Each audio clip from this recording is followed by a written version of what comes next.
60 seconds if I be correct, Pidgin Yanis, now you with the do. And this morning, and Nigeria football we won't talk about because yesterday, LMC, now them be the people where they arrange Nigeria League, they don't carry hammer, knock the head of Plateau United. On to say the first game where they play, first game where Nigeria League just resume on Sunday, the first game where they play, Plateau United against Ifan Yoba, they just turn the match inside to wrestling, then turn them to where they do traditional fights. Now so cheer, just they fly up and down. We have say Plateau United self, the referee, the knock referee, Ransman, and everybody, they just they knock people in here.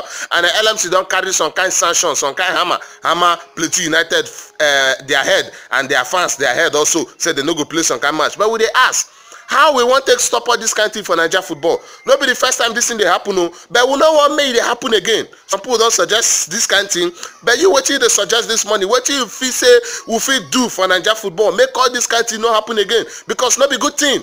We want to know this morning.